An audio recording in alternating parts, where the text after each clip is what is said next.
Bueno, qué gusto saludarlos en otro día nuevo de clases. Vamos a arrancar, así aprovechamos el tiempo.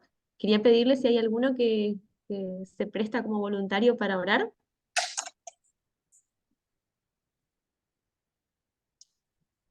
Esther, ¿sí?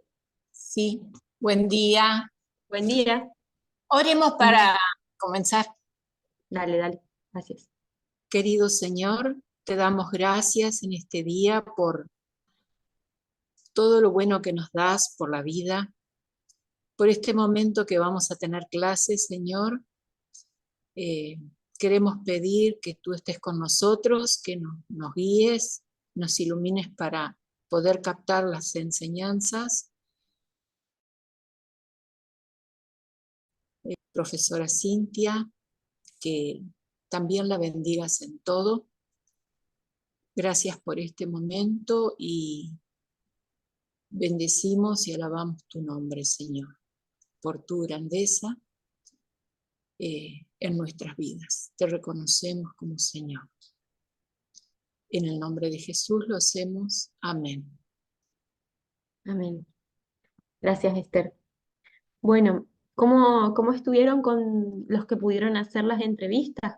Si hay alguno de acá no me fijé todavía en en la plataforma, les soy sincera, todavía no me puse a revisarlo. Mi intención es hacerlo el fin de semana cuando esté más libre. Y bueno, no me fijé si alguno de los de acá que están conectados ahora lo pudieron hacer. Si alguno de acá los hizo, ¿qué tal es su experiencia hasta ahora? ¿Les gustó? ¿No les gustó? ¿Pudieron? ¿No pudieron? Yo no. Sí. Bueno, Mario, ¿iba a decir algo? Sí, sí, yo fui ayer Ajá. a visitar y hoy lo subí al foro Ah, bueno, después me voy a fijar.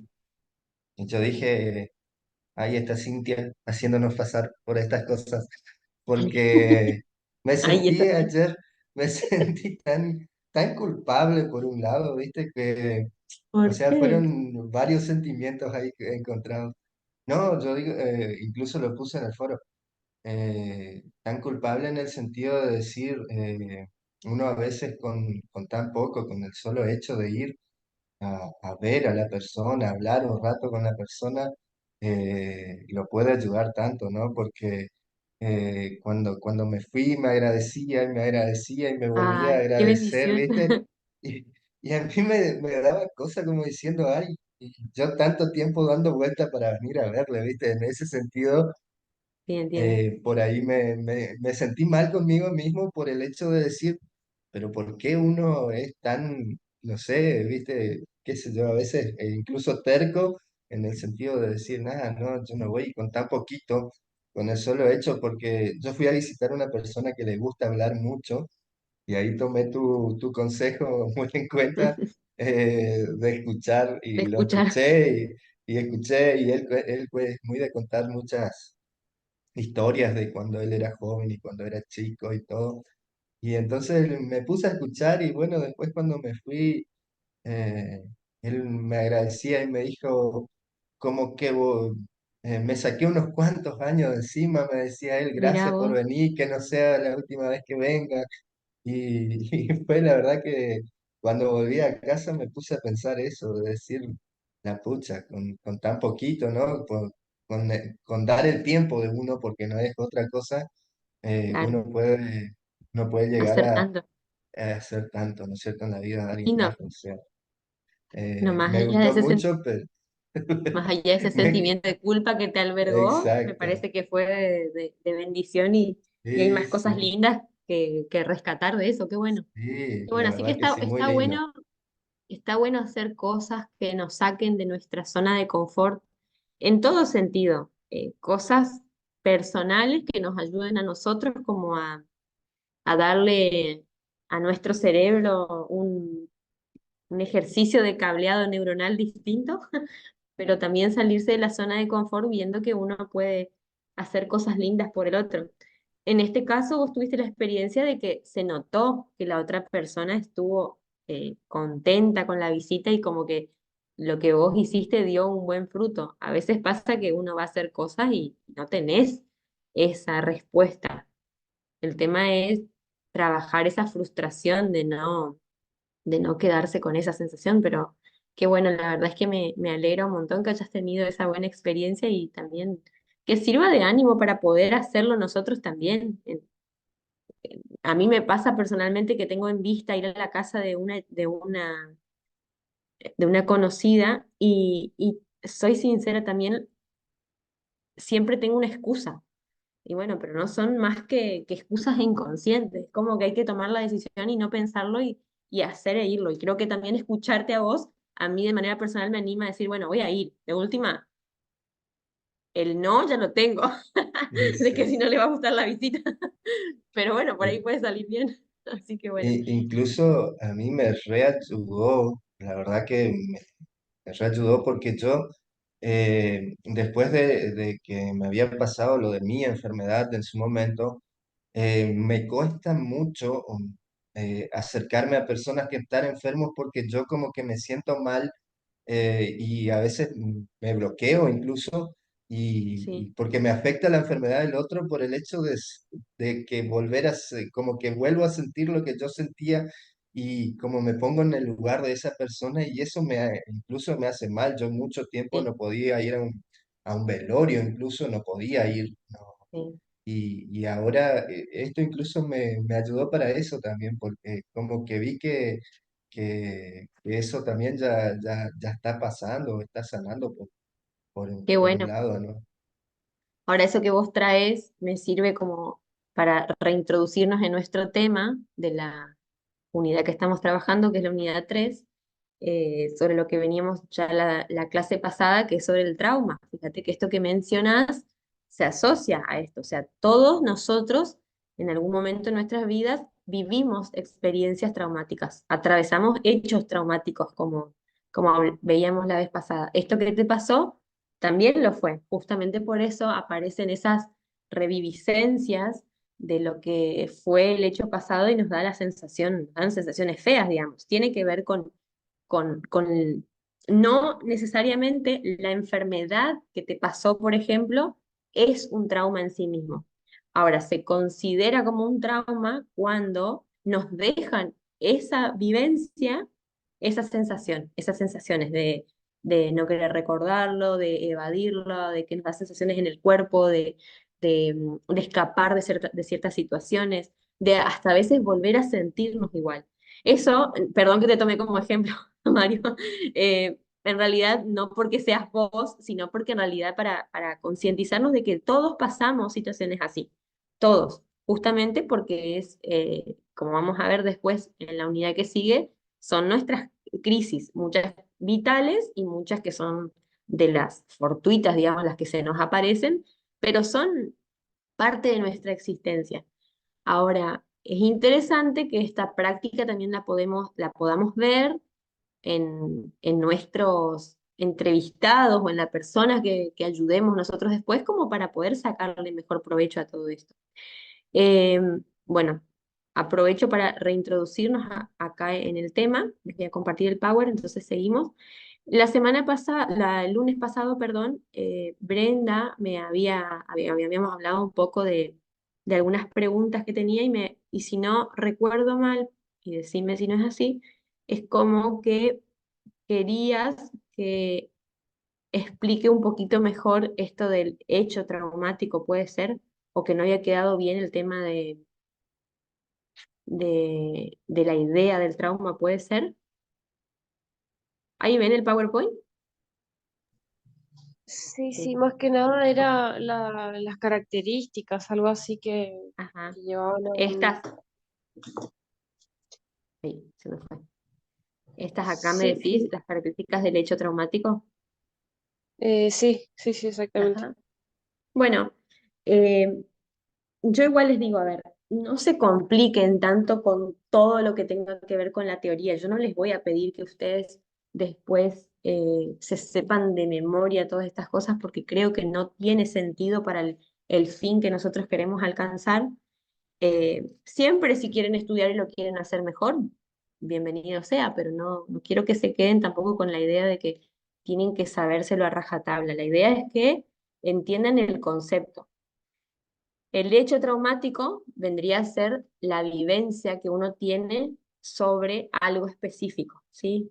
Pero esa vivencia no necesariamente tiene que ser algo que nos pasó concretamente, ¿sí? Puede ser una experiencia, por ejemplo, eh, un accidente, como les había dicho. Eso socialmente está considerado como un hecho traumático porque eh, suele tener las mismas repercusiones a nivel colectivo, como habíamos dicho.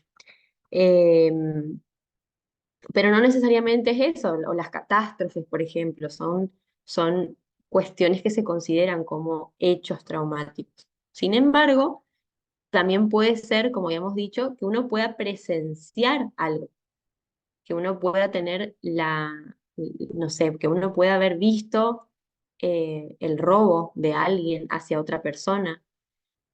Puede ser que alguien nos cuente una situación que vivió y a nosotros nos es como hecho traumático porque nos genera los síntomas que habíamos visto la vez pasada, ¿no? Eh, o también puede ser como bueno, digo, un relato, una escucha, algo que otra persona nos cuenta nos puede significar. Ustedes también habían mencionado el hecho de la imaginación. Y la imaginación sí puede generarnos, puede significar para nosotros un hecho traumático, justamente porque, bueno, después vamos a ver que hay teorías, un poquito, hoy vamos a tratar de ver eso, hay teorías que explican por qué tenemos vivencias traumáticas, por qué algo se puede convertir, por ejemplo, en un trastorno de estrés postraumático.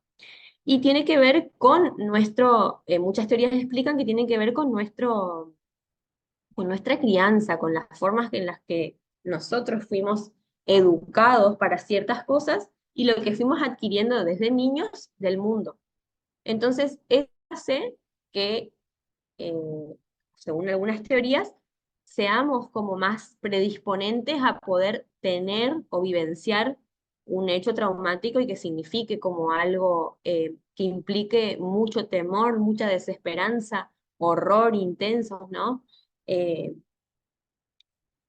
Ahora, también se considera que hay diferentes grados de hechos traumáticos, ¿no? O de traumas. Hay algunos que, como vamos a ver, tienen como cierta cronicidad, que incluso después se generan como rasgos de la personalidad cuando eso no se cura. Y después hay otros que son como más esperables o más sanos, por decirlo de alguna manera, como esto que nos contaba Mario, por ejemplo, que son como más de experiencias comunes o más, me cuesta decir la palabra normales, pero bueno, estaríamos dentro de esa catalogado más o menos ahí. Pero la imaginación, volviendo un poquito a esto, tiene mucho que ver también, o sea, puede generarnos, puede significar un trauma justamente porque la imaginación está teñida de un montón de cosas que tiene que ver con nuestra personalidad y las formas de ir aprendiendo sobre la vida. Entonces, hay veces que uno, por decirlo, uno quiere criar a sus hijos de la mejor manera posible, pero hay una parte en la que a uno se le escapa esa parte de la crianza que tiene que ver con lo que esa cabecita percibe del mundo. Y eso es muy individual y uno puede criarlo de la mejor manera, nos pudieron haber criado de la mejor manera posible, pero no quita que podamos tener algún que en algún momento podamos tener algún trauma, justamente porque hay una parte que, que tiene que ver con nuestra imaginación, con nuestra capacidad creativa, con lo que es muy interno de la persona. Entonces, hay veces que puede ser alguna cosa que para el adulto signifique una pavada, algo chiquito, y para el niño significa un montón. No sé, por ejemplo, un corte de luz mientras se estaba bañando, por decirlo. Y uno dice, bueno, se cortó la luz, no pasa nada, pero al niño con su imaginación puede sobrevenirle un montón de cosas.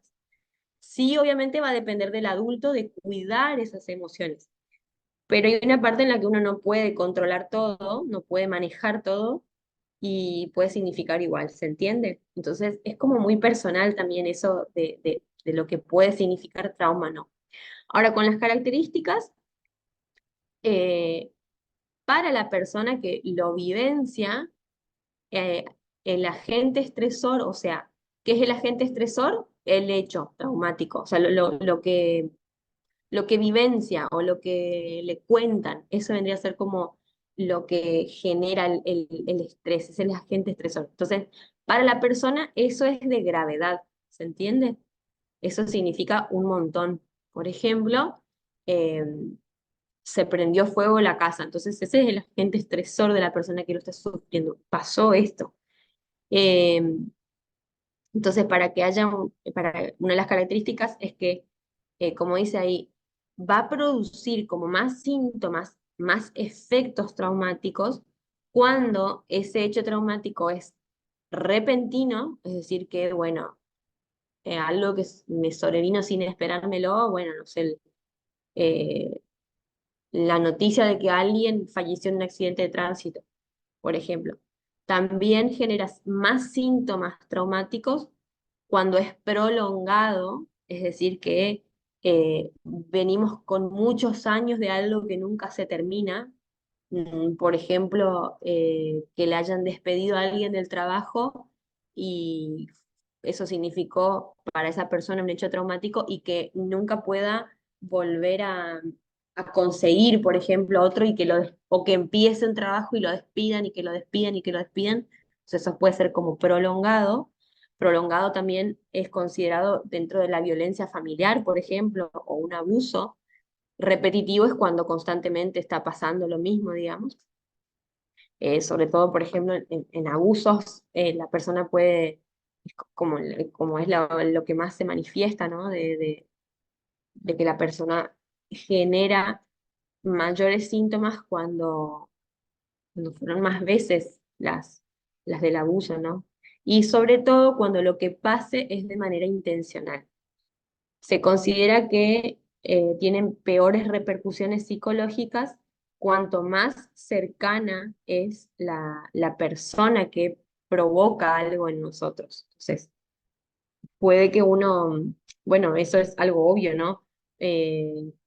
No sé, podemos ver un accidente de tránsito y eso genera en nosotros horror, digamos, y genera en nosotros un trauma, pero obviamente va a significar mucho más si se trata de una persona conocida o si incluso nos pasa a nosotros mismos. ¿Se entiende? Eh, bueno, no sé si queda claro esto, cualquier cosa me preguntan en el medio. Y hablamos también de estrés postraumático. Y el estrés postraumático, dentro de la psicología, porque capaz que lo escucharon hablar, ¿no? Trastorno de estrés postraumático, eh, que se lo resume con las siglas que es TEPT, y por ahí lo escucharon hablar. Dentro de la psicología, lo que se hace es una clasificación, o sea, se hace un diagnóstico para saber si la persona realmente lo que tiene es un estrés postraumático, un trastorno de estrés postraumático, o se trata de otra cosa. Para eso, dentro de la psiquiatría, en realidad más que nada, pero la psicología lo toma también, hay un manual que yo le había contado ya de esto, que es un manual que es el DSM, el Manual de Desórdenes Mentales. Ahí hay una clasificación de todas las enfermedades psicológicas o psiquiátricas. Es un manual de psiquiatría. Y es el que se usa hasta ahora, el más nuevo, es la versión 5. Sin embargo, se siguen utilizando otras versiones anteriores y en este caso la que les voy a dar la clasificación es del, del, la cuarta, eh, el cuarto volumen, digamos. Eh, y después está el CIE-10, que es la clasificación internacional de las enfermedades, y ese se corresponde a la Organización Mundial de la Salud, como más general, pero también se toman criterios de uno o de otro. Generalmente, por ejemplo, capaz alguno sabe que cuando se va a hacer un diagnóstico para el CUD, que es para acá en Argentina, digamos, cuando se hace el carnet único de discapacidad, siempre nos piden, por ejemplo, a los profesionales que lo hacemos, es que pongamos el diagnóstico del CIE-10 y el DSM, 4 o 5. Entonces van las dos clasificaciones, como que se tiene un criterio más grande. Tienen algunas diferencias, pero más o menos son los mismos. No quiere decir que con esto que yo les voy a enseñar, ustedes tienen que salir a diagnosticar a la gente, ni tampoco a su entrevistado, ni nada.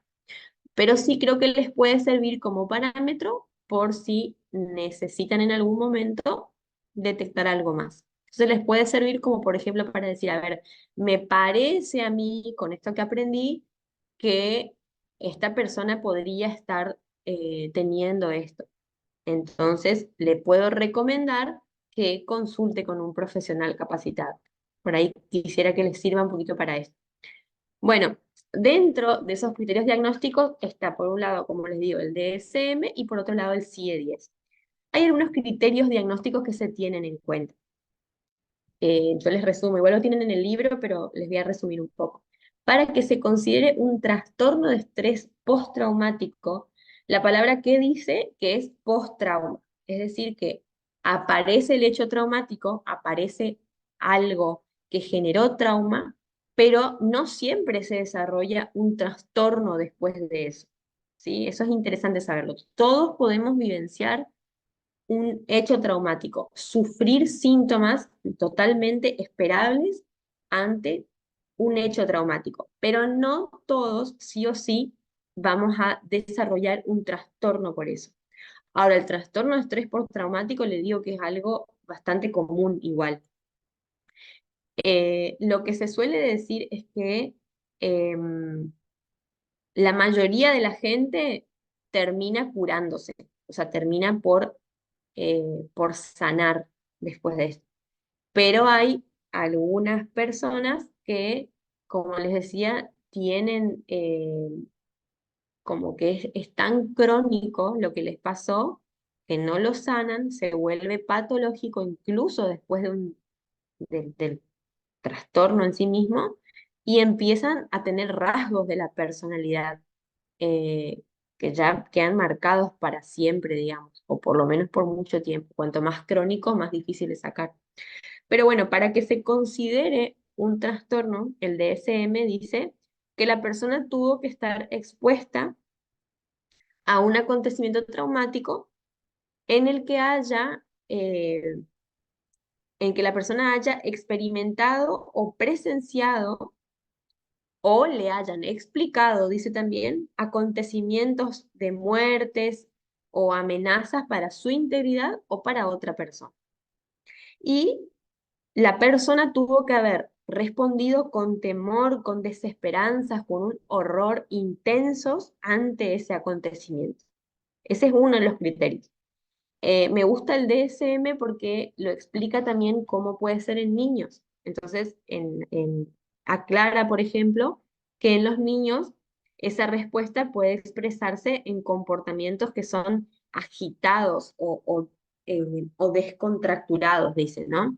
Desestructurados, perdón. Entonces, como que ven niños por ahí que luego de un episodio traumático se sienten como más agitados, o como más revoltosos, o como que no pueden ordenarse y no hayan sido así por otro motivo y eso que les pase no se explique de otra manera. Eso es muy importante, porque a veces se pueden tener estos síntomas o estos criterios que voy a decir, pero se explican por otro tipo de cosas. Entonces, siempre para que sea un trastorno de estrés postraumático, hay que descartar que no sea por otra cosa. ¿Se entiende?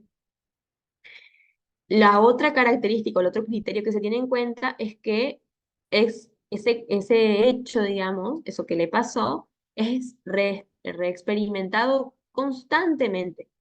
¿Y cómo es reexperimentado? Puede ser a través de una o más formas de estas acá, que tienen muchos síntomas intrusivos como imágenes, pensamientos, sensaciones, percepciones, que todo el tiempo vienen, vienen, vienen, vienen. Eh, hay como sueños que son constantemente recurrentes a eso y le queda la sensación de malestar y como que después del sueño la persona suele asociarlo al hecho traumático. También puede ser que se experimente, eh, la persona experimente que eso que les pasó está ocurriendo en el momento, como que de nuevo lo vuelve a revivir, lo vuelve a revivir. Eh, es una sensación como de alucinación, de ilusión, de como dice acá, por ejemplo, el criterio dice episodios disociativos de flashback. Es decir, como que en un momento estoy como sentada acá dando la clase y de golpe siento la sensación de estar viviendo de nuevo el hecho traumático. Esa vendría a ser como una forma de reexperimentarlo.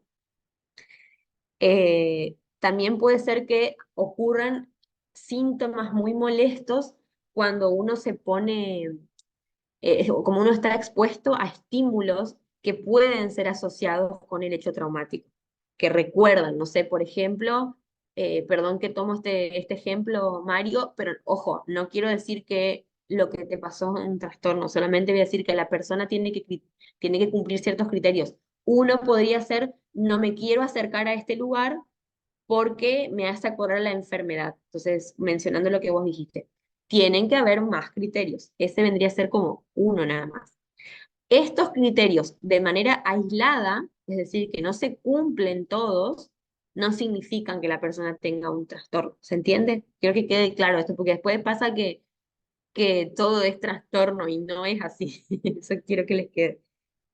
También puede ser que otra forma de reexperimentar es una respuesta fisiológica, es decir, que el cuerpo empieza a sentir sensaciones que tuvo en el momento del hecho traumático y eso es por estímulos que son internos o externos, de nuevo.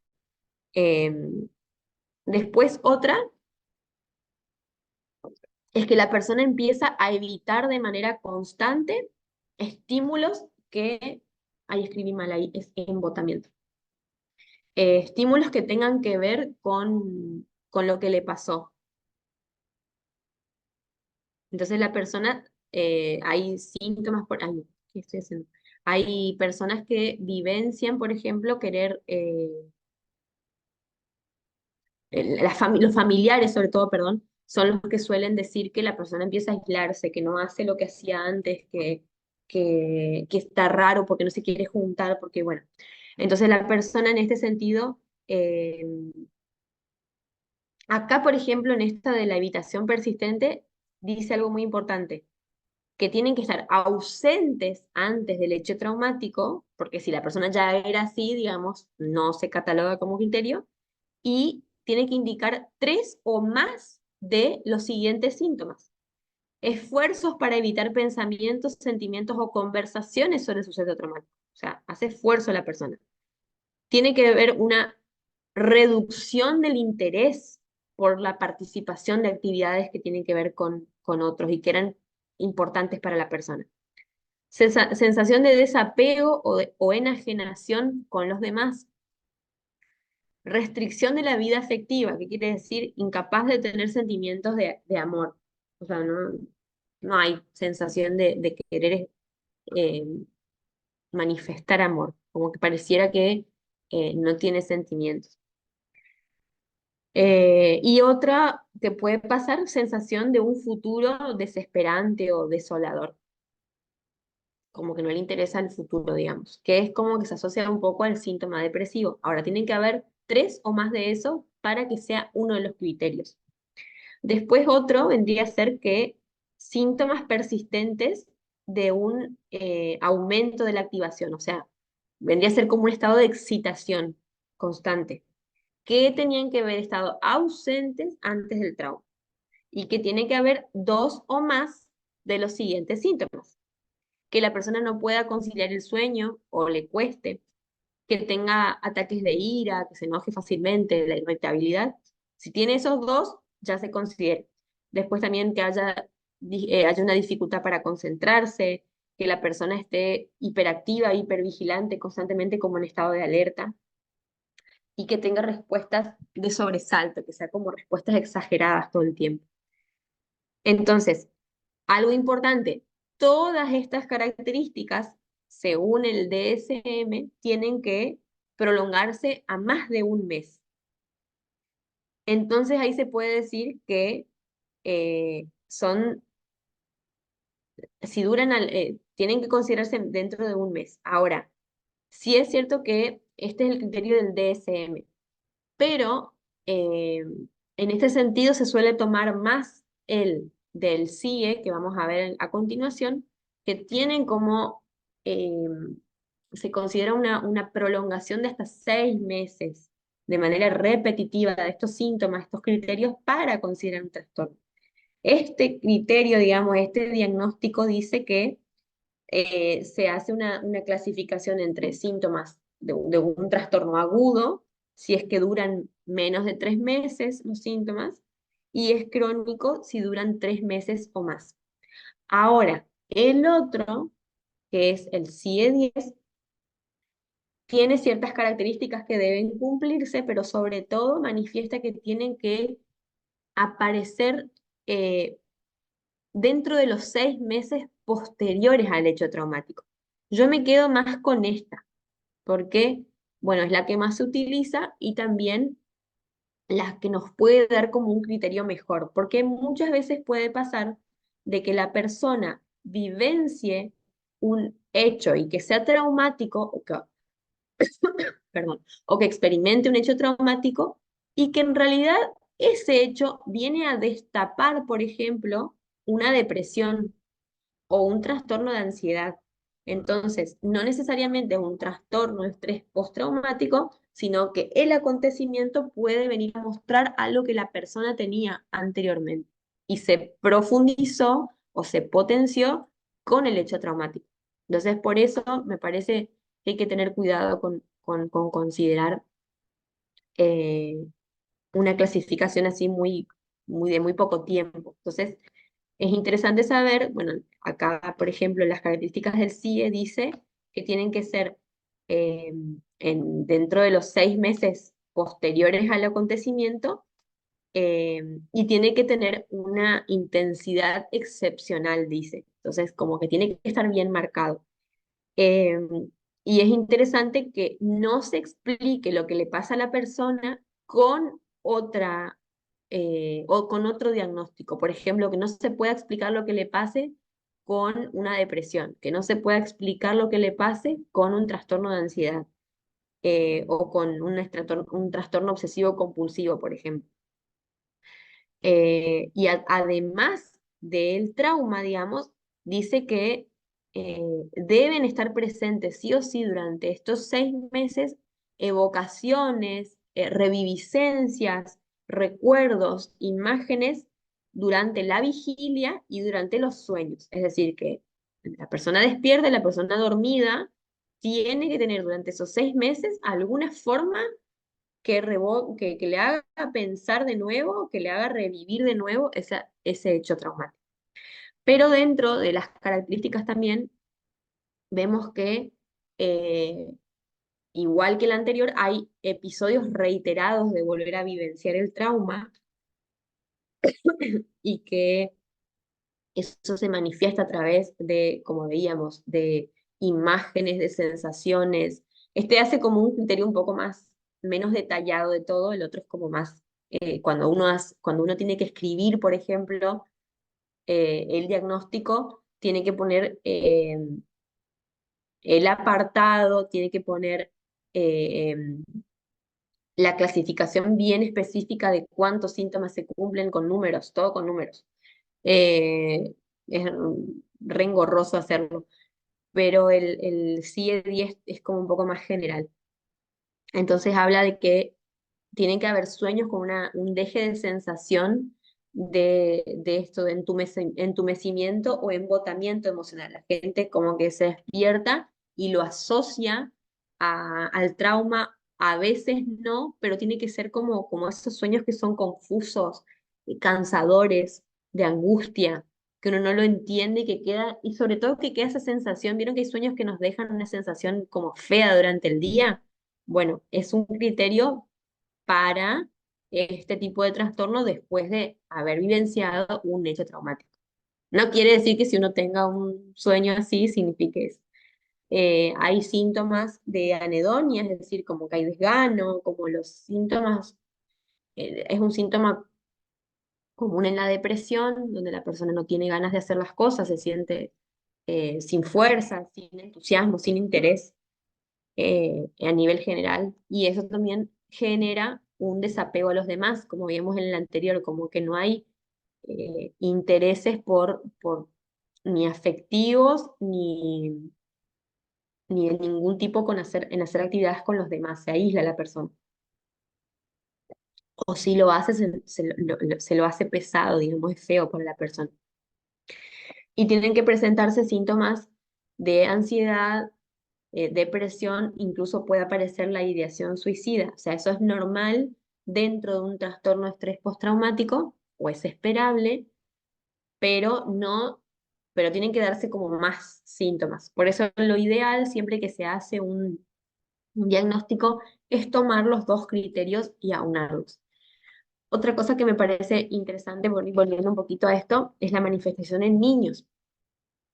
En los niños pequeños, por ejemplo, puede pasar que no necesariamente tienen un revivir la experiencia directamente como los adultos, sino, por ejemplo, que se puede ver es que después del hecho traumático los niños hacen juegos muy repetitivos. eh, y en esos juegos repetitivos aparecen ciertos temas que tienen que ver o sea, que caracterizan el trauma. En cuanto a los sueños, pueden tener sueños, terrores nocturnos, digamos, que ellos no pueden reconocer el porqué, simplemente tienen mucho miedo al dormir, tienen sueños, pesadillas, digamos. Eh, y los niños incluso también pueden volver a escenificar el hecho traumático, es decir, que a veces se manifiestan y se comportan de la misma manera que en el momento en el que vivieron el hecho traumático. Entonces son como criterios que se pueden tener en cuenta y que es interesante verlo en niños porque ellos obviamente que no tienen la misma repercusión que nosotros. Podemos pensar que es por cualquier otra cosa y capaz que está eso. Pero sí tiene que ver como una sensación de que en algo de lo que dicen o hacen se asocia a esto del trauma.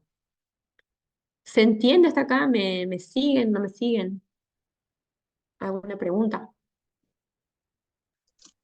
Sí, la verdad que se va entendiendo de manera perfecta. Incluso me sorprende que, bueno, me sentí identificada con un par de cositas ahí con respecto a lo que serían unas vivencias que tuve, ¿no? Que me trajeron como eso de los sueños, de la sensación, digamos. La verdad que si les contaría, no sé, que si no, no se trauman también con con mi vivencia, pero bueno. eh, así que, Que bien lo puedes pero hacer, sí. sos libre, pero también es cierto que a veces uno necesita ciertos espacios de sentirse contenido, ¿no? Y no expuestos. Pero qué bueno que lo puedas traer porque, a ver, lejos de querer que esto signifique algo que les pese, decir, uy, bueno, justo me está hablando de lo que me pasó a mí, que les sirva como para decir, a ver, no somos sapos de otro pozo, también si le pasó a otro, me puede estar pasando a mí, y si me pasó a mí, también es algo que si se estudió, quiere decir que se puede sanar, y también que bueno, que sean temas que al ponerlos en evidencia, también dejemos que el Señor trabaje sobre eso, porque no podemos ir a sanar algo que no sabemos qué es. Entonces, ese hacer luz a las cosas que nos pasan nos duele, sin embargo, es la forma de sanar. Entonces, a mí me contaron también otros alumnos en esta materia, por ejemplo, del año anterior, que también habían revivido cosas, ¿no? Y es como que hubo cierto como que despertar de cosas que les pasaron que ni sabían, que en su primer momento fue como feo, porque uy, al final esto que estoy aprendiendo me está haciendo re mal, y en realidad después sirvió porque fue como el destape de la olla. Entonces ahí empezamos a revolver a ver qué hay y se puede trabajar sobre eso. Así que bienvenido sea que esto pueda servirles y que no sea un tropiezo para ustedes. Pero bueno, si en algún momento querés hablarlo de manera personal o alguno lo quiere charlar, ahí estoy dispuesta. También tenemos el grupo, que creo que más allá de compartir información puede servirnos también de ayuda entre todos, que sea una forma de acercarnos como compañeros también. Bueno, volviendo un poquito a esto, hay modelos, como les decía hoy, hay teorías psicológicas que nos sirven para entender por qué aparecen respuestas traumáticas, o sea, por qué nos pasa lo que nos pasa. Hay muchos modelos, esto acá no es necesario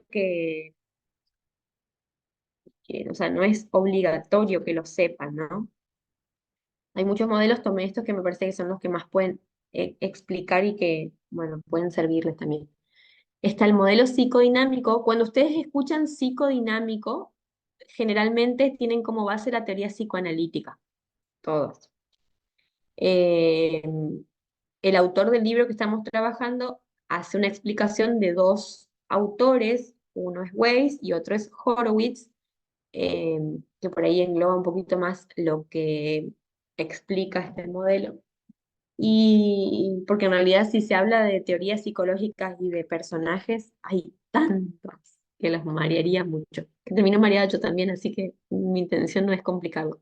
Pero el modelo psicodinámico, obviamente como habla del psicoanálisis, va a decir que lo que a nosotros nos pasa tiene que ver con nuestras experiencias en la niñez. Entonces, Weiss, por ejemplo, dice que la persona va a tener creencias que son disfuncionales en la primera infancia eh, a partir de experiencias que no son sanas, que no son saludables por parte de sus progenitores o sus cuidadores. Entonces, dice que este tipo de creencias sobre lo que es esperable que va a ocurrir le impiden a la persona a que se adapte sanamente, ¿sí? Entonces, cuando aparece un hecho traumático, la persona que tuvo experiencias no saludables por parte de sus progenitores va a responder de una manera traumática o va a generar estrés postraumático justamente porque básicamente no tiene como los recursos emocionales y psicológicos necesarios que deberían haber sido aprendidos en la niñez para afrontar eso.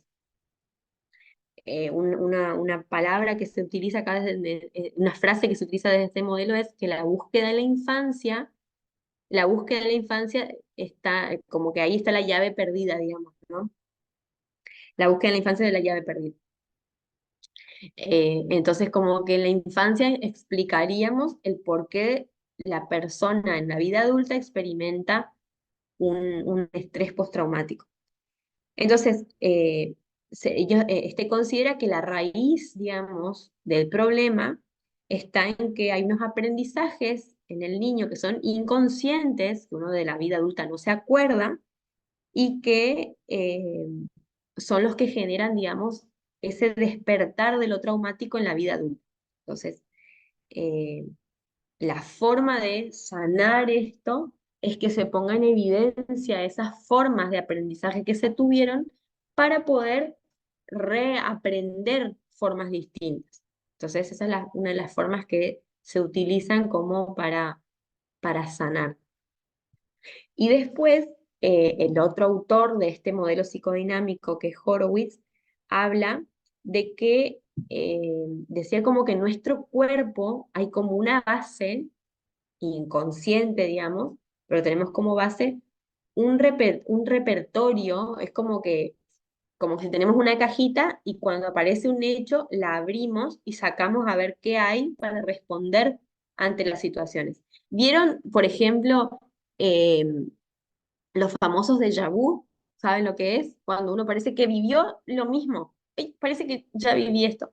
Bueno, en realidad no es que uno vive la misma situación, sino justamente se habla de reminiscencias, que es decir, que nosotros tenemos como un caudal de información y ante situaciones parecidas de la vida nuestro cerebro directamente asocia lo mismo. Entonces, vamos a lo que conocemos, nuestro cerebro es como obviamente inmediato, entonces va a lo conocido, a una experiencia similar y saca una respuesta.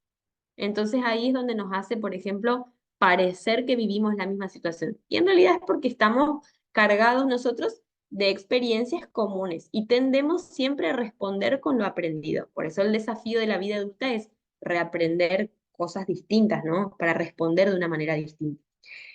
Eh, entonces, este autor dice que desde su perspectiva, digamos, eh, la muerte, la enfermedad física, mental, las catástrofes, las cosas eh, feas, digamos, que uno atraviesa, provocan ciertas respuestas fisiológicas, es decir, respuestas del cuerpo, y también hace que uno tienda a pensar de una manera igual siempre, que tiene que ver con esas experiencias aprendidas en la infancia. Por eso el modelo psicodinámico siempre tiene que ver con esto inconsciente y con esto de la infancia. Em, entonces, la intención es que uno pueda darse cuenta de estas ideas que tuvo, o sea, que extraer a la luz lo inconsciente para poder de nuevo reaprender. Ir a la infancia para ver qué cosas hay que cambiar para volver a adaptarse. Cuando éramos niños nos servía de una manera, pero después en la vida adulta no funciona igual. Entonces, si uno eh, evita reconocer esos temas, dice este autor, uno que genera como una anestesia emocional. Entonces, después aparece la vivencia expresada en síntomas, digamos, ¿no? ¿Qué más le iba a decir acá? Y bueno, y es donde aparecen, por ejemplo, los mecanismos de defensa, ¿no? Ante una situación que uno no quiere revivir lo pasado de la niñez, aparecen mecanismos de defensa que obviamente que nos defienden de tener que volver a experimentar eso que no fue saludable en nuestra infancia. Que a veces no son cosas necesariamente graves, sino que son a veces experiencias de carencias de nuestros progenitores ante una situación o ante formas de manejarse, ¿no? A veces sí son graves. Bueno, después está otra que es la famosa teoría del apego, que es de Bowley, que es el que hablaba del attachment o la teoría del apego. Eh, lo que dice esta teoría, digamos, es que todos tendemos a responder, o sea, este modelo en cuanto al estrés postraumático o los síntomas postraumáticos, se explican en que nosotros tenemos una forma de responder en la vida adulta que está basada en cómo fueron nuestros vínculos. Él habla mucho del vínculo que hubo con nuestros progenitores o nuestros cuidadores. Em, Se habla de un vínculo de apego. Ese apego tiene que ser, o sea, tiene que existir la dependencia de la niñez, una dependencia sana, para que el adulto en la vida adulta, valga la redundancia, pueda eh, vivir en desapego, no en un desapego en el que no le importa nada, sino que pueda ser independiente, perdón. Entonces tenemos que ser dependientes para lograr después la independencia. Entonces, eh, las situaciones traumáticas de la vida adulta tienen que ver con, con un vínculo traumático, habla él. Entonces, cuando nuestra neurobiología, digamos, cuando nuestras experiencias están dañadas, tendemos a repetir este vínculo traumático en síntomas que tienen que ver, por ejemplo, con con un síntoma de estrés postraumático. Entonces, cuando no hubo de parte de nuestros progenitores la capacidad sana de vinculación que tiene que ver el cuidado emocional, que tiene que ver con suplir las necesidades básicas de seguridad, de autoestima, de afecto. Cuando eso no se da, se hablan de vinculaciones, digamos, que no son sanas, digamos. Entonces, nuestros referentes más importantes de la infancia, que generalmente son los padres, eh, no suplen esto, es donde se genera una neurobiología dañada que lleva a que uno tenga una respuesta mala ante el trauma. Entonces, ese estilo vincular, esa forma de vincularse con los padres, con los progenitores, nos lleva a tener esquemas vinculares. Es decir, los esquemas vendrían a ser como los programas inconscientes. Entonces uno siempre tiende a repetir esos esquemas. Cuando hay estilos vinculares que son malos, digamos, o anómalos, eh,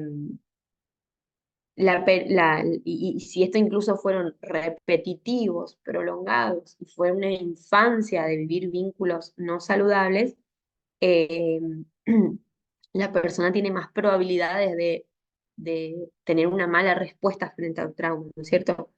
Entonces son como más vulnerables.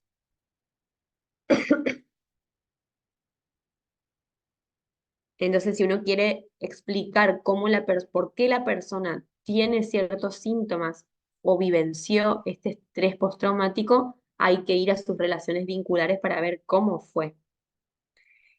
No quiere decir que uno no lo pueda evidenciar, tener un estrés postraumático, un trastorno de estrés postraumático, si tuvo progenitores buenos, digamos. O sea, uno puede tener una infancia muy buena, incluso igual sufrir un trastorno. O sea, nadie está exento de sufrir un trastorno de estrés postraumático, pero la forma de superarlo sí tiene mucho que ver con nuestras formas de crianza.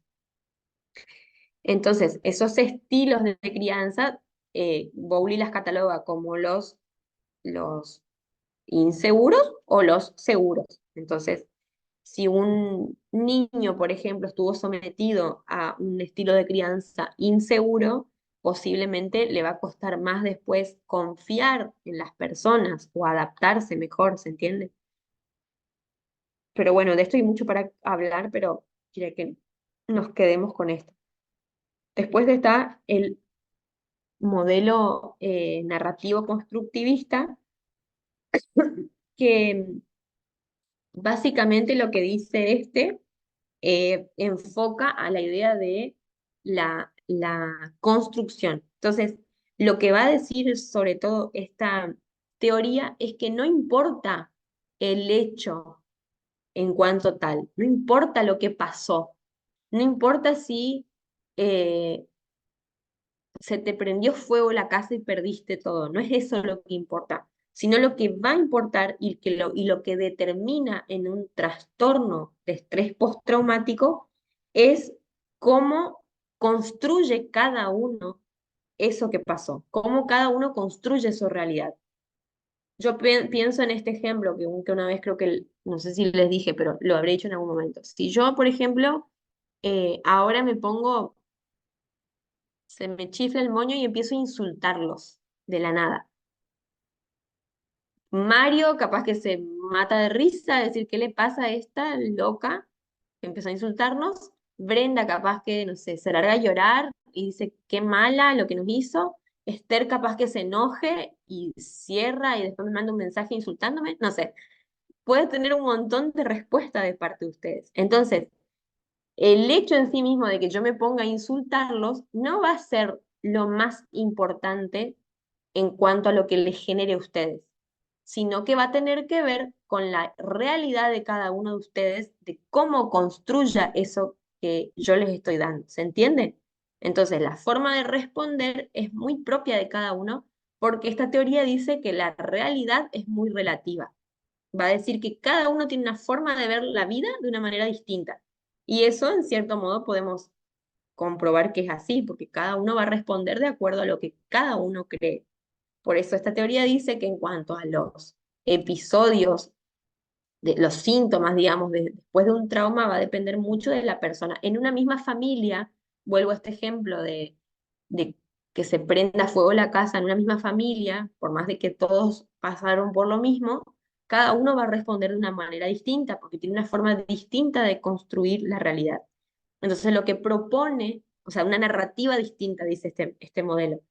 Y lo que propone este modelo es que sea constructivista, es decir, que lo que hay que enseñar a la persona es a construir un discurso distinto al aprendido y al que fue eh, patológico, digamos. Construir nuevas narrativas de los hechos, esa es la idea. Y por último, los de base cognitiva. La teoría cognitiva se suele llamar cognitiva conductual. Entonces, lo que hay que intentar hacer en estos casos cuando aparecen situaciones con respuestas patológicas es ver las bases de las cogniciones, es decir, de los esquemas de pensamiento, para lograr conductas distintas. Y generalmente se va trabajando a la par. Entonces, vamos haciendo cosas específicas y a la vez vamos pensando cosas distintas. Esta teoría, la teoría cognitivo-conductual, es la que más, si alguien va, por ejemplo, a terapia con un psicólogo cognitivo-conductual, les va a dar tareas para hacer. Se ponen puntos específicos a tratar y vamos a tratar de lograr esto. Entonces, el psicólogo es como más directivo, le va dando cosas para hacer. Entonces, lo que dice esta teoría es que en cuanto a este tema de los trastornos, del trastorno de estrés postraumático, es que hay eh, nuestra memoria, digamos así como una computadora, almacena un montón de información que en este caso, esa teoría basa mucho en lo de la computación y dice que nuestras manifestaciones son el hardware, es decir, lo que es visible, palpable, las cosas que hacemos, por ejemplo, a partir de ahí no puede dormir. Bueno, esa vendría a ser como la manifestación del síntoma. Y el software, es decir, todo lo que no se ve, es como la programación inconsciente, eh, todo lo que no puedo tocar, pero ahí está. Que en psicología cognitiva se dice que son esquemas cognitivos. Si la persona construyó a lo largo de su vida ideas irracionales, dice esta teoría, es decir, cosas que no son correctas, que no se corresponden realmente con la realidad, va creando esquemas mentales, esquemas cognitivos que son amenazantes. Entonces, eh, a veces cuando la persona puede, por ejemplo, ¿cómo explica esta teoría? Por ejemplo, la persona vivió un hecho traumático y de un accidente. Entonces después, ante cualquier portazo o ruido fuerte, la persona empieza a tener los síntomas de nuevo, que se considera como una falsa alarma, sino que responde a un hecho que lo asoció como similar. Por ejemplo, un golpe fuerte. Había escuchado un golpe fuerte cuando hubo el accidente y después cualquier golpe fuerte genera de nuevo los mismos síntomas. Es como la famosa falsa alarma, porque hay esquemas cognitivos que son amenazantes, nos hacen revivir cosas que no tienen que estar. Entonces, en el modelo de esta acá dicen que aparece el hecho traumático, aparecen imágenes intrusivas, porque uno piensa en imágenes que son intensas, como el pensamiento automático, nos vienen imágenes, aparecen las conductas de evitación, entonces me pongo a hacer algo, me voy a otro lado, lo evito, y entonces eso que hace que la persona esté en un estado de alarma constante. Entonces, lo que se hace en esta teoría es que la persona no evite la situación, sino que la afronte de una manera distinta. Entonces se enseñan técnicas conductuales y también cognitivas. Vamos haciendo algo distinto, por ejemplo, no te vayas, pero mientras que no te vas, puedes tener una lista de estas cosas para pensar, por ejemplo. Otra respuesta. Eh, pero todos, como explica esta teoría, que todos nosotros tenemos un sistema de creencias, todos nosotros tenemos nuestro sistema de creencias muy personal, que en ese sistema de creencias es donde tenemos ideas racionales e ideas irracionales. Por ejemplo, las ideas irracionales es como que las globalizan en varias y es, por decirles, para, que son como esquemas, es decir, que quedan bien grabados como ideas eh, de base de vida. Para, para sentirme exitoso en la vida tengo que llevarme bien con todos, por ejemplo, o tengo que caerle bien a todos. Y como eso nunca se va a poder cumplir, la persona siempre está frustrada y no consigue sentirse exitosa, por ejemplo. O sea, es como una idea irracional.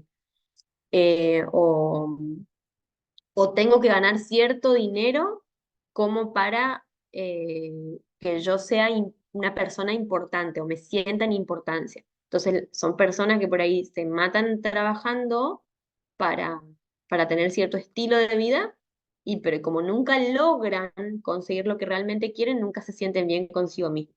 Entonces son ideas que están de base, que son totalmente inconscientes. O sea, se consigue hacerlas consciente en terapia, por ejemplo. ¿Se entiende? Pero bueno, por ahí ese modelo lo explica de esa manera.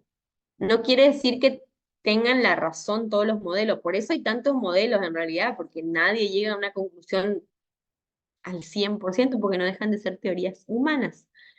Pero más o menos estas pueden llegar a explicar el porqué de los trastornos de estrés postraumático.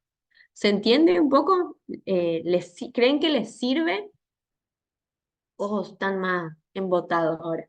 Les voy a generar un trastorno de estrés postraumático post materia.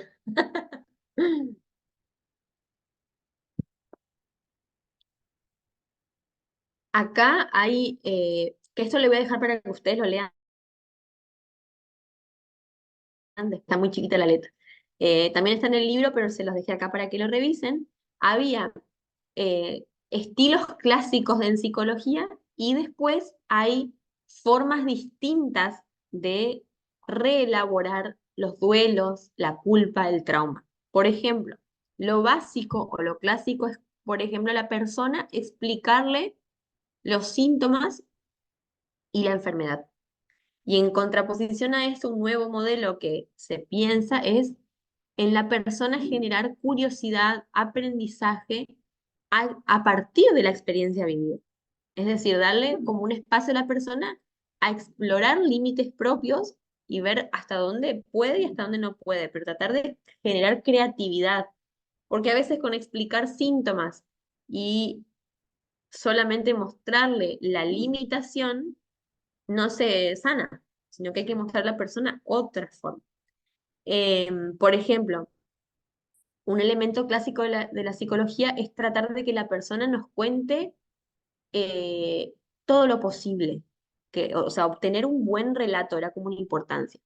Ahora, se ven modelos distintos en que se ayuda a la persona a aceptar que lo que le pasó es re difícil de contarlo, de hablarlo.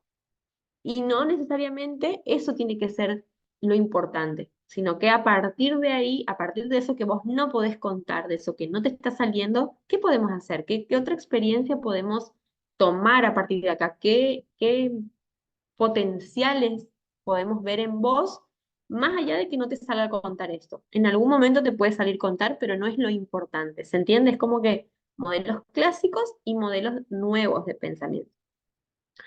Eh, Otro, por ejemplo, que me llama la atención es intentar buscarle lo racional, es decir, tratar de buscar la explicación a todo. Cuando la persona atraviesa un hecho, o sea, cuando vivencia un hecho traumático, va a pasar de que lo que siente no lo explica al 100%. Es un absurdo. Pero nosotros no tenemos que tratar de que toda esa puesta en palabras sea con explicación, porque no todo se entiende, sino puede ser aceptar, intentar que la persona acepte que es algo que es absurdo, pero que le pasa y está bien. Y que puede ser constituyente de la vida misma, o sea, todos vivimos, todos tenemos algo absurdo y no necesariamente por eso tenemos que vivir mal, o sea, normalizar un poco lo que no es normal, ¿se entiende? Entonces la idea es como que ustedes lo puedan revisar después, que incluso creo que nos puede servir de manera personal a todos esto acá.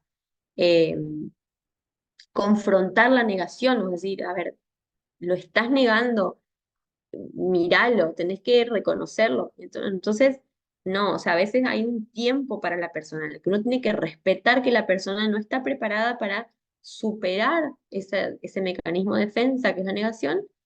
Eh, entonces, como dice ahí, lo útil en la terapia no es la verdad en sí misma, sino qué piensa la persona sobre esa verdad, qué construye, qué narrativa, como veíamos, tiene sobre esa verdad. Entonces, eh, respetar ciertas formas de la persona que tiene de vivenciarla. Bueno, ahí siguen algunos más. Y me gustó esta frase que es de Víctor Frank, que, como les había dicho, él había estado en la guerra. Y dice, un sufrimiento del que no se tiene conciencia, es decir, del que no se trae a la luz lo que pasa, es un sentimiento estéril, porque si se vive sin conciencia y sin sentido, se vuelve sordo, destructivo, intolerante y estéril. Es decir, como esa anestesia de la que hablamos, es decir, como que me está pasando esto, pero no sé ni por dónde viene.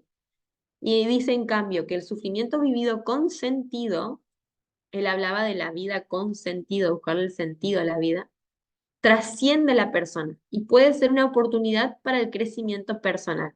Es decir, darle un sentido a ese sufrimiento del que tuvimos que atravesar sin querer. A ver cómo estamos de tiempo, cómo vienen. Bien, ¿no es cierto? Bueno, vamos a pasar al otro tema, que es duelo. Yo creo que más o menos ustedes ya vienen trabajando esto, más o menos bastante, entonces no es algo nuevo tampoco, sino vamos a ir un poco. Si ustedes quieren que yo vaya un poco más despacio o algo, háganmelo saber y volvemos, no se preocupen. Solo por ahí algunas cosas voy un poco más rápido porque no necesariamente tienen que saberlo a rajatabla, sino también porque creo que por ahí algunas cosas ya las saben. Bueno, hay una autora que habla del duelo y primero hace una diferenciación entre el dolor y el sufrimiento. Y acá tenemos como una división, digamos, de cómo se manifiesta el dolor. Y tenemos el dolor que se manifiesta en el cuerpo, que es el dolor físico, digamos.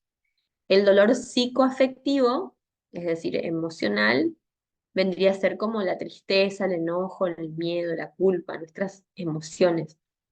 Y el dolor espiritual lo asocia con el sufrimiento. Entonces, el dolor psicoafectivo y el dolor espiritual son los que llevan, digamos, a que la persona sufra. ¿Sí? Hace como una parte de englobar ahí esto último. Y ahí es donde esta persona, esta autora toma a Víctor Frank, que es que ese dolor tiene sentido. Cuando lo sufrimos, tiene un sentido. Ahora, lo interesante es buscarle ese sentido, que no siempre es tan fácil. Se dice que para que nosotros podamos llegar a esa parte trascendental, es decir, que ese sufrimiento llegue a tener algo bueno a fin de cuentas, sí o sí tenemos que ir atravesando como ciertas escalas que van de abajo para arriba, que tienen que ver con lo físico, con lo psicológico, con lo social familiar, lo espiritual, y ahí es donde uno como que trasciende el sufrimiento y le da como un sentido. Entonces uno llega a explorar necesidades superiores, porque es inevitable que si uno está atravesando un dolor físico, sea difícil escalar más allá. No es imposible, pero es difícil.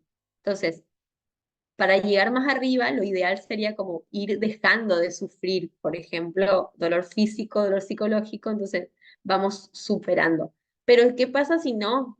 Si no pasa, porque nosotros estamos acostumbrados a que nos digan cosas buenas. Pero ¿qué pasa si uno empieza a ser consciente de que el dolor nos va a atravesar a todos, de que vamos a sufrir todos y de que posiblemente ese dolor no se vaya nunca? Porque hay personas que tienen un dolor físico siempre. ¿No van a poder llegar a lo trascendental? Sí, claro que sí. Entonces, es un trabajo de acompañamiento a la persona, de hacerle entender de que a pesar de cualquier circunstancia, puede sentir plenitud en el espíritu. Pero es como que nosotros estamos acostumbrados como a querer siempre que la persona, ir, como hablamos la vez pasada, ¿no? Orar para que la persona sane, más que orar para que Dios trabaje a través de su dolor. No porque uno no crea que no lo puede hacer. Dios puede hacer cualquier cosa. El tema es que quiere hacer. Y a veces nosotros no respetamos eso, ¿no? De lo que Él quiere hacer. Bueno, eh, por ahí los animo a que ustedes puedan leer este libro, que es el de tanatología. Este libro es súper interesante. Acá, se lo van a ver. Ahí yo les puse las páginas. Pero es súper interesante, yo por ahí voy a ir un poco más a grandes rasgos. Ustedes después pueden profundizar, van a ver que es de re fácil lectura y que es lindo de leerlo, porque em, tiene cosas interesantes y es como llevadero. Bueno, entonces dice que la persona ante el sufrimiento, es decir, cuando vivencia un sufrimiento, puede tener ciertas actitudes negativas. Puede experimentar el masoquismo, el escapismo, la apatía, la autocompasión y el autismo. Entonces, como que son respuestas que adopta la persona. Esto lo decía Víctor Frank. El masoquismo, digamos, como que la persona se abandona al sufrimiento. Es decir, bueno, dejo que esto transite en mí y no es que la persona eh, lo va a disfrutar conscientemente. Es como porque el masoquismo es como el disfrute del dolor, pero no es que lo disfruta conscientemente, va un poco más allá, es inconsciente. Son personas que eh, consiguen lo que quieren a través del síntoma. Vieron que hay un montón de gente así que no deja de sufrir porque consigue cosas a través de eso. Entonces aparece cierto, en psicoanálisis se llama el beneficio secundario de la enfermedad, que quiere decir que se obtiene algo a partir del dolor de otros, por ejemplo, quedarse en el lugar de víctima. El escapismo es cuando la persona huye del dolor necesario que a veces tiene que atravesar. Entonces ahí aparecen a veces conductas autodestructivas como es eh, con las drogas o en alcohol, por ejemplo, o hacer como cierto adormecimiento del dolor, sea físico o emocional o espiritual. La apatía es cuando la persona como que se vuelve insensible al sentir, al reconocer que está mal. Entonces la apatía puede verse, por ejemplo, en las personas que se vuelven hiperactivas. Entonces, en vez de afrontar lo que le está pasando, se ponen a hacer cosas. Eh, a veces puede pasar de que esa apatía se ve, como digo, como en hiperactividad. Personas que, no sé, están atravesando la muerte de su cónyuge o incluso del hijo y se ponen a construir en la casa, hacer cambios, remodelaciones. Es como, son formas de escapar, ¿no? Y de ser apáticos y se vuelven insensibles, como una anestesia emocional. Alexitimia también se les suele decir. Sino también hay otra respuesta que es la autocompasión, eh, que es donde, bueno, se vuelven como en víctimas, ¿no? Como que toda la vida es injusta de por qué le tiene que estar pasando eso. Entonces, autocompasión eh, puede llevarla a la persona a la depresión, justamente porque también hay una parte de no asumir que es algo que puede pasarle y no acepta lo que le está pasando. Y otra de las formas en las que puede manifestarse como actitud negativa ante el sufrimiento es el autismo. No el autismo entendido como lo que conocemos del autismo de los niños, sino el autismo en el sentido de que la persona se aleja del entorno, pero para hacer notar que no habla, no sale, no se relaciona. Como de nuevo es como el lugar de víctima para que la persona, para que los otros sepan qué tan desafortunado es ante la vida y lo que le está pasando. Entonces, todas esas actitudes obviamente que no llevan a que la persona pueda tener un proceso de duelo sano, sino que se quedan como atrapados en duelos patológicos y no sanos, digamos. Eh, ahora, es muy difícil que uno sepa de buenas a primeras cómo cada uno va a responder ante el dolor, porque uno puede tener una idea sobre la muerte, sobre la enfermedad, pero después cada uno, cuando le toca vivenciar algo, va a responder de un montón de maneras distintas. Entonces, puede que uno se vuelva o puede que la persona se vuelva a este tipo de actitudes, pero que no siempre se quede estancada ahí, porque muchas veces es como la reacción primaria, primera, ante una situación complicada o o esto de duelo y de, de- de sufrimiento, pero que con el correr de los días, del tiempo, la persona pueda darle un significado distinto y salirse de esas conductas que son como más de víctimas, ¿no? Eh, También hay, como dice, hay otras formas que son de reprimir emociones o evadir los sentimientos, que tienen que ver con la represión mental,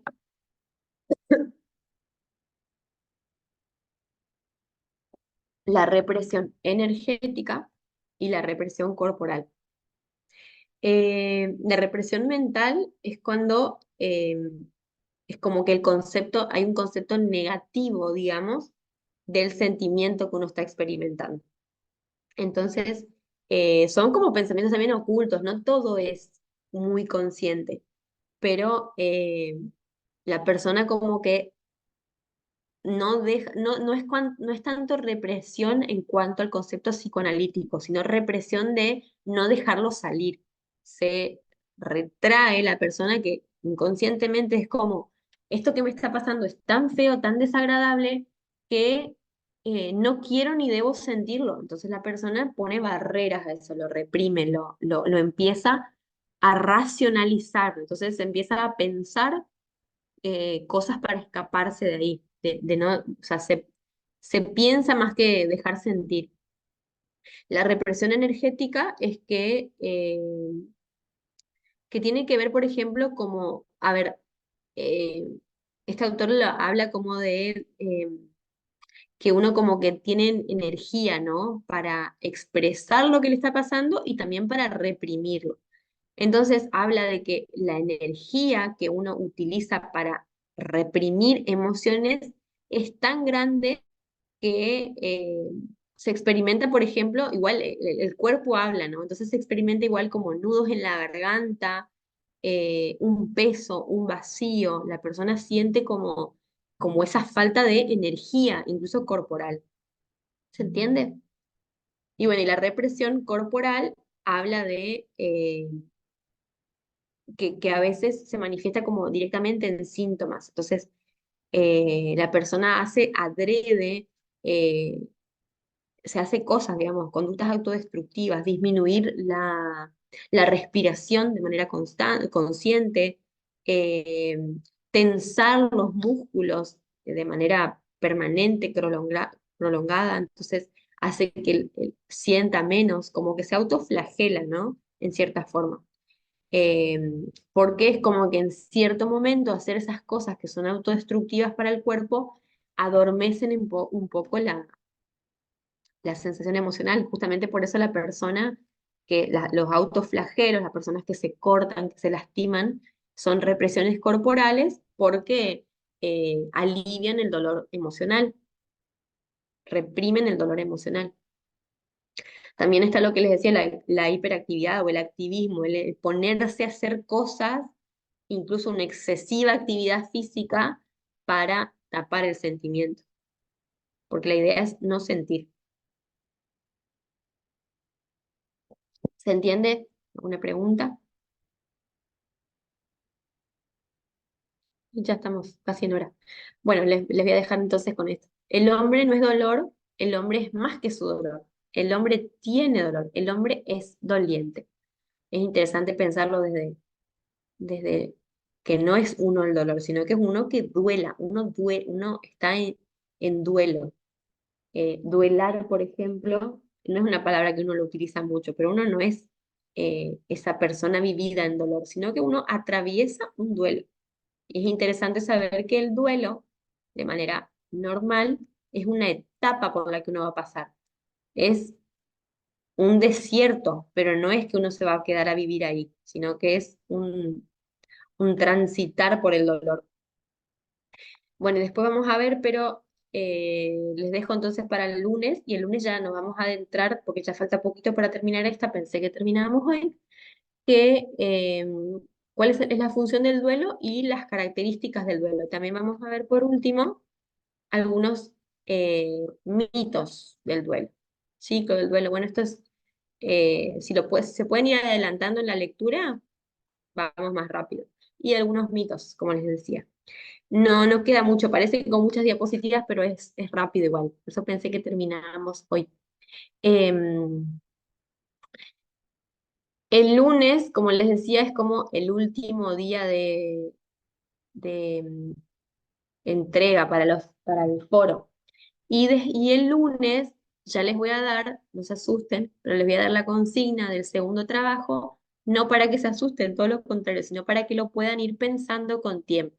Así que ahí se las voy a dar y vamos a adentrarnos, vamos a terminar esta y vamos a empezar la unidad número 4, que es crisis. Y en la unidad número 4 vamos a ver de manera un poco más específica ciertas formas que tiene la gente de responder ante situaciones específicas, enfermedades y em, eh, eh, enfermedades y problemas específicos, ¿no? Los problemas oncológicos, bueno, suicidio, demás. Vamos a ver algunas cosas más específicas, o ideación suicida.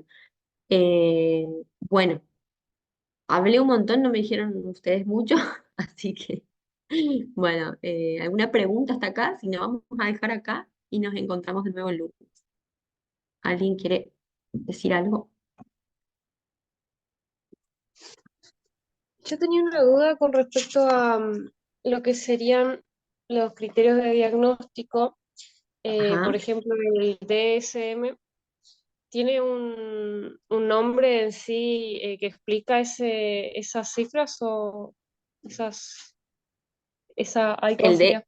Esas de iniciales o DSM DSM. Sí, sí. está en inglés, pero es Manual de Desórdenes Mentales. Ah, sí, porque no presté atención justo cuando creo que se mencionó. No pasa nada. Y el otro, que es el CIE, es Clasificación Internacional de las Enfermedades, Perfecto. que es de Eso la quería OMS. saber, me tenían dudas. Bueno, Clasificación de las enfermedades emocionales. no, Clasificación Internacional de las Enfermedades. Ah, Es perfecto. como más específico, ¿no? El otro es más de psiquiatría. Es más general, digo, el otro es más específico. ¿Alguno más? Es ahí ese el que tiene por numeración, ¿no? El DSM, porque ahorita creo que es el 5, ¿no? DSM-5. El que yo les di es el criterio del DSM-4, que justo Ah, es el que ok. maneja este autor, pero ahora ya se utiliza el 5. De todos modos, para ciertas... se utiliza mucho el DSM-4, así que no se preocupen por eso.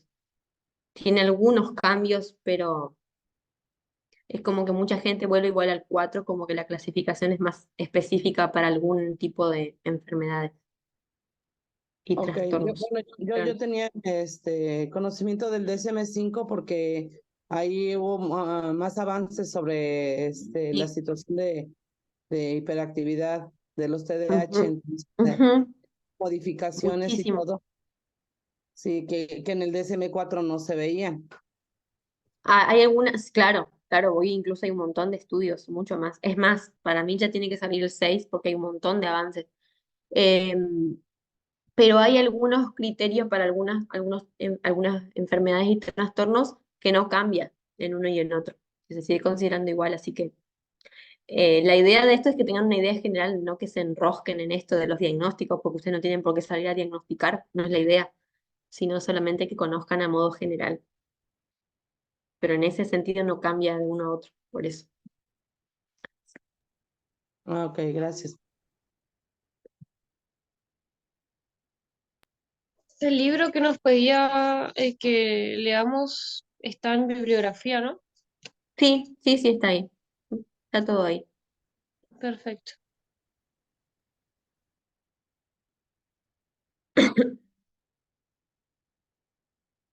Bueno, gente. ¿Alguno más?